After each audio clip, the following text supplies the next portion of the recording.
Halo, selamat datang kembali. Jadi kita akan membahas satu topik penting ya, yaitu if else dalam bahasa A. Oke, tentunya Anda akan sangat sering menggunakan ini ya. Jadi kita akan memakai kasus kalau begini maka begini, kalau begitu maka begitu.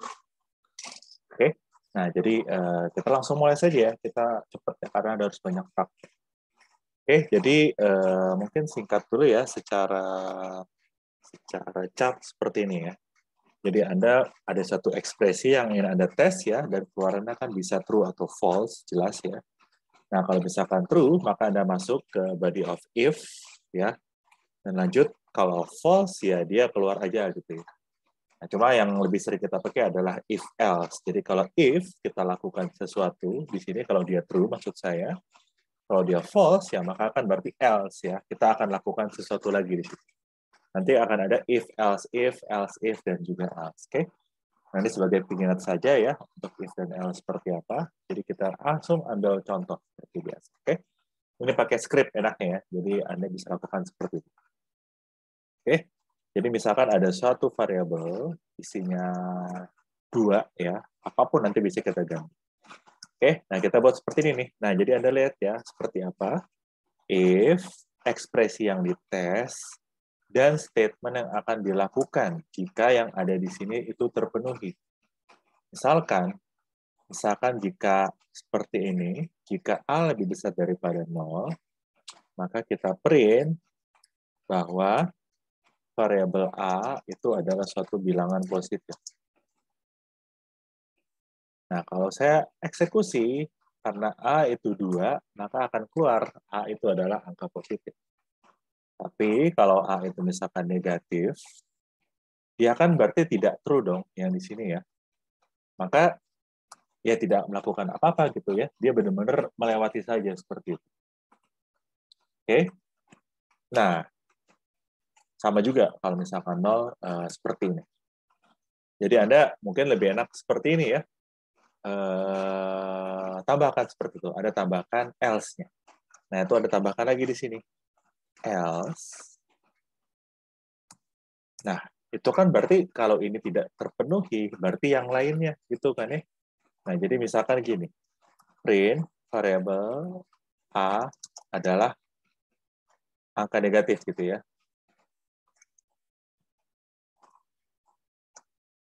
Nah, misalkan seperti ini. 2. Jadi, kalau misalkan 2, ya dia berarti tetap aja ya. Cuma kalau misalkan minus 2, dia kan tidak memenuhi ini. Nah, artinya dia melakukan yang else. Makanya, muncullah seperti ini. Variable A, sorry ya, saya kontrol L dulu. Variable A is a negative set. Karena dia melakukan yang ini. Nah, cuma kan ada satu nih. Kalau dia 0, gimana? Nah, itu akan kita lakukan menggunakan else if. Oke. Jadi coba saya hapus dulu di sini biar gampang ya. Nah, kita pakai else if. Else if statement-nya apa? Karena kalau else if dia butuh statement ya, ekspresinya ya. Bukan statement, sorry, ekspresinya yang ingin kita isi di sini. Else if A, ingat ini relasional ya. Jadi yang ada di sini tuh lebih kecil, lebih besar dan lain-lain. Ataupun kita tes sama dengan. Oke, isinya apa? Kita akan print variable A is exactly 0. Gitu ya, misalkan ya. Is exactly 0. Tentunya kita juga butuh dong else-nya. Jadi kita tambahkan else. Nah, apa statement-nya? Sama seperti tadi. Variable A is negative. Oke, jadi yang penting Anda perhatikan sintaks-sintaksnya ya. Jadi kalau if, for, while itu ada kurung biasanya, ada kurung kurawal. Oke, jadi Anda perhatikan seperti itu. Jadi sekarang udah lengkap harusnya. Kalau 2 dia positif, kalau dia 0 dia exactly 0, kalau dia minus, dia akan mengeluarkan variable A is a negative 5. Oke. Ya kita bisa bermain berbagai macam dengan ini ya. Kita bisa kepikir contoh lain. Apa ya? Oh ya, kita bisa bikin yang lebih ribet-ribet nih. Misalkan kayak gini nih. Misalkan A itu berapa ya? Saya mau pakai fungsi mod kali ya. Oh, ternyata bukan, nggak ada mod tuh. Ya, kalau nyontek dulu. Kalau mod, kalau di R, itu memakai fungsi, saya mau kasih contoh aja sebenarnya nih. Kalau mod itu, oh ya mau dulu tuh pakai %2 ya, karena saya kebalik Python, MATLAB, sama R. Oke, memakai seperti ini nih. Kayak itu mod ya, karena 5 dibagi 2, mod, sisa 1. Cuma kalau ini dia adalah 0, berarti bilangan genap kan ya. Nah, kita coba aja di sini. Misalkan A8. If A modulo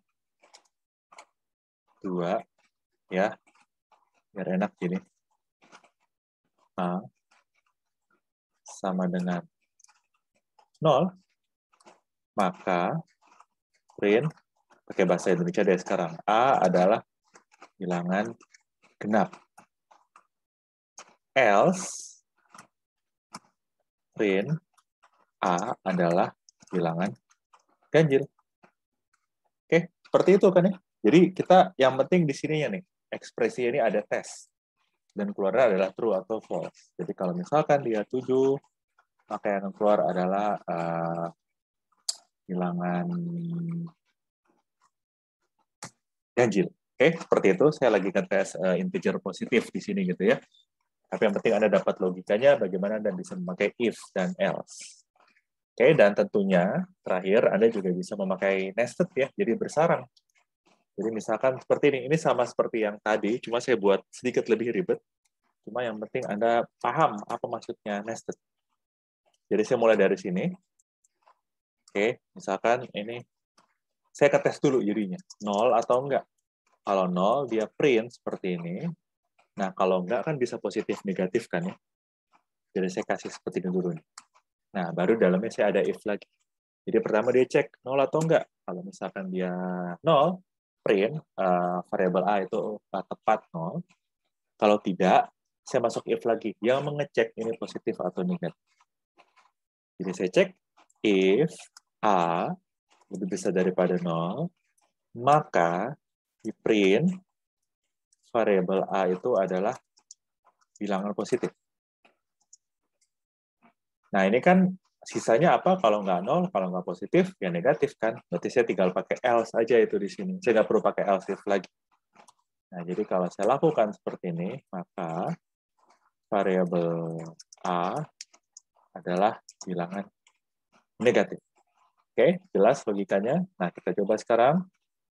Saya Ctrl L. Variabel A itu tepat 0. Kalau dia positif, salah. Variabel positif, dia adalah bilangan positif. Kalau dia minus, angka yang keluar dia adalah bilangan negatif. Oke, di situ ada nested if. Jadi dia ada if bersarang dalam suatu if lain. Oke, tentunya silakan Anda mencoba belajar lagi yang saya berikan di sini dasar-dasarnya. Anda butuh banyak latihan. Ya, Anda bisa juga gabungkan for dalam if. Seperti itu pun juga bisa ya. Ya boleh aja kita coba gabungin ya, for sama if ya. Jadi misalkan kita punya sequence seperti ini. 1 sampai 10. Kita buat for-nya sekarang. For I in V. Maka ini dulu kali ya. Biar Anda ingat ya. Jadi saya print semuanya tuh dalam V. Nah, sekarang saya mau pakai if di sini ya. Jadi maksud saya gini. Kalau misalkan dia bilangan genap, saya print dia bilangan genap. Kalau dia bilangan ganjil, saya print bilangan ganjil. Jadi saya akan pakai if ya. Jadi pakai modulo tadi tuh. Jadi jika di modulo dia 2, maka di print bilangan ganjil. Oke. Sorry, bilangan genap. Kalau enggak, ya bilangan ganjil. Oke. Ini print huruf kecil. Print bilangan ganjil. Udah bener belum ya? Harusnya Udah nih. Oke, jadi selang-seling kan ya, mulai dari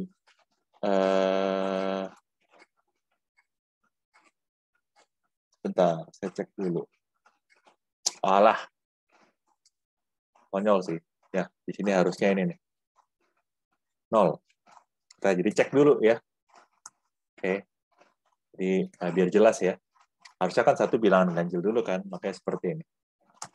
Oke. Keluar bilangan ganjil, satu bilangan genap, ganjil genap, ganjil genap, ganjil genap, ganjil genap.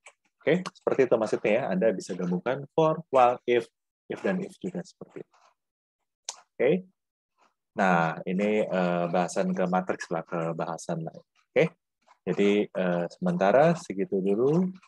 Oke, terima kasih dan semoga bermanfaat.